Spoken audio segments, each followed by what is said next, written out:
প্রতিদিন ছেলেকে আনতে যেতে এত দেরি হয় কেন? স্কুল ছুটি হওয়ার 10 মিনিট আগে গিয়ে বসে থাকবে। নমস্কার, কেমন আছেন সবাই? মাই লাইফস্টাইলের নতুন আরেকটি ব্লগে সবাইকে ওয়েলকাম করছি। আমার হাজবেন্ডের প্রতিদিনকার কথা, ছেলেকে সবসময় 10 মিনিট আগে স্কুল থেকে আনতে যেতে হবে, গিয়ে অন্তত বসে থাকবে, কিন্তু ছেলে যেন বেরিয়ে না দেখে যে মা নেই। এজন্য মাঝে মাঝে আমার সকালের খাবারটা খেতেও দেরি হয়, কারণ দেখি যে সব কাজ গুছিয়ে উঠতেই আনতে যাওয়ার সময় হয়ে গেছে। তখন একবারে না খেয়েই চলে যাই স্কুলে, তারপর ওকে নিয়ে এসে নিরিবিলি ধীরে সুস্থে তারপরে খেয়ে নিই খাবারটা। অবশ্যই স্কুলে সিকিউরিটির ব্যবস্থা আছে, গার্ডিয়ান না যাওয়া পর্যন্ত বের হতে দেয় না। তারপরও বাচ্চা মানুষ তো, যদি বেরিয়ে দেখে যে মা নাই বা সবাই বেরিয়ে গেছে, ও বেরোতে পারছে না, ওর নিশ্চয়ই মনটা খারাপ লাগবে। এজন্য চেষ্টা করি সবসময় যে 10 মিনিট আগে অন্তত গিয়ে ওখানে থাকার জন্য। গতকালকে ভেবেছিলাম যে বিছানা চাদরটা একবারে চেঞ্জ করে ধুয়ে দেবো, কিন্তু আবহাওয়াটা ভীষণ খারাপ আজ 2-3 দিন ধরেই, যার জন্য আজকে আর না চেঞ্জ করলে হচ্ছে না। এজন্য বিছানা চাদরটা উঠিয়ে নিয়েছি। আর বিছানা চাদর যে রেখে দেবো সেটাও আমার ভালো লাগে না। আমার মনে হয় যে যেদিনের কাপড় চোপড় ওই দিন ধুয়ে ফেললেই মনে হয় ভালো হয়, আর জমিয়ে রাখলে অনেক হয়ে যায়, একবারে ধুতেও কষ্ট।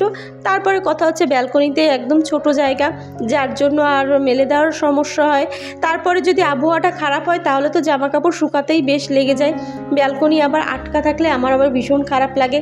ফ্রিজের ভিতরে প্রচুর পরিমাণে বরফ জমেছে। সকালবেলায় লাইন অফ করে দিয়েছিলাম, বরফটা একটু কমেছে।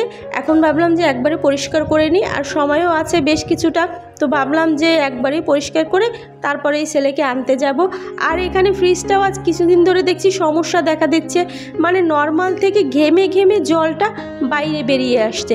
তো ভাবলাম যে উপরে হয়তো বরফটা বেশি জমেছে, এজন্যই হয়তো নর্মালে সমস্যাটা হতে পারে। তাই ভাবলাম যে আজকে একবারে পরিষ্কারও করে নিই। এতটা পরিমাণে বরফ জমেছে যে আর ফ্রিজে কোনো জায়গাই ছিল না, কোনো কিছু রাখতেই পারছিলাম না, এতটা চেপে গিয়েছিল। যার জন্য বরফটাও একটু কমিয়ে নিলে জায়গাটাও হবে, বেশ কিছু জিনিসও রাখা যাবে, আর নিচের নর্মালটা যদি একটু ভালো হয় সেজন্যই দেখা।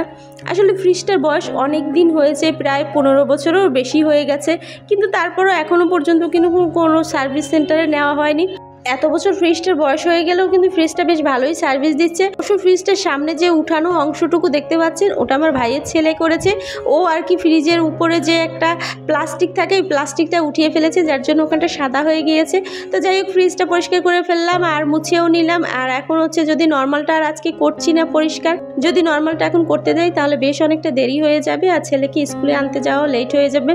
ফ্রিজের সামনের অংশটাও ভালো করে মুছে নিলাম, আর এরপর ঘর মুছতে চলে এলাম। ঘরটা প্রচণ্ড নোংরা হয়েছে, আর ফ্রিজের ওই অংশটা তো বেশ নোংরা হয়েছে। তাই ভাবলাম যে ঘরগুলো মুছে তারপরে ছেলেকে আনতে যাব। বাসায় যখন প্রথম এসেছিলাম তখন এই বাসার ফ্লোরটা দেখে আমার ভীষণ নোংরা মনে হতো, মানে কিছুক্ষণ পরপরই আমার মুছতে হতো, মনে হচ্ছে এখানে নোংরা লেগে আছে, ওখানে নোংরা লেগে আছে। আসলে আগে যে বাসায় ছিলাম সেই বাসাটার ফ্লোরটা ছিল একদম হোয়াইট, আর তারপরে আমি এসে পড়েছি এই বাসায়, আর এই বাসার ফ্লোর দেখে আমার মনেই হতো না যে পরিষ্কার করেছি, বারবার আমি মুছে নিতাম। তো এখন অবশ্য অভ্যাস হয়ে গেছে। বেডশিটটা শুধু ভিজিয়ে দিচ্ছি, বেশি জামা কাপড় আর আজকে ভিজাবো না, তার কারণ আবহাওয়াটা তো ভীষণ খারাপ। যদি সব কিছু ভিজিয়ে দিই তাহলে কিন্তু ব্যালকনিতে মেলার জায়গা হবে না। একটু গরম জল করে কাপড় চোপড়গুলো ভিজিয়ে দিয়েছি। শীত হোক বা গরম হোক, সবসময় আমি চেষ্টা করি হালকা একটু গরম জলে সবসময় জামা কাপড় ভিজিয়ে দেওয়ার। তাতে হয় কি, কাচারও একটু কষ্ট কম হয় আর তাড়াতাড়ি ময়লাটাও বেরিয়ে যায়। এদিকে অনেকক্ষণ ফ্রিজটা অন করে দিয়েছিলাম, তো ভাবলাম যে এখন হচ্ছে সবগুলো গুছিয়ে রাখি আর তারপরেই একবারে চান করে নেব। প্রতিবারই যখন বাড়ি থেকে আসি বেশি করে দুধ নিয়ে আসি, এবার আর বেশি করে আনতে পারিনি, যার জন্য এখান থেকেই বেশি দামে কিনে খাওয়াতে হচ্ছে। আর ছেলেটাও ভীষণ দুধ খেতে পছন্দ করে, প্রতিদিন ওকে 1 গ্লাস করে দিলেই ও ভীষণ খুশি হয়। ছোটবেলায় ওকে প্রতিদিনই দুধ দিয়ে ভাত খাওয়াতাম, আর সেই থেকেই ও দুধ খাওয়ার অভ্যাসটা হয়েছে। মাঝে কিছুদিন দুধ একদমই খেত না, মানে গ্লাসে করে দিলে খেত কিন্তু ভাত দিয়ে খেত না, কিন্তু এখন আবার ঠিক হয়ে গেছে। আইস কিউব বানানোর জন্য জল ভরে নিলাম, আর ফ্রিজটা একদম সব গুছিয়ে ফেলেছি, বেশ অনেকটা জায়গা ফাঁকাও হয়েছে। ভিডিওটা তাহলে এখানেই শেষ করছি, পরবর্তী ভিডিওতে আবার দেখা হচ্ছে। সেই পর্যন্ত সবাই ভালো থাকবেন, সুস্থ থাকবেন, আর ভিডিওটা কেমন লেগেছে অবশ্যই কমেন্টে জানাবেন। Tata, bye bye.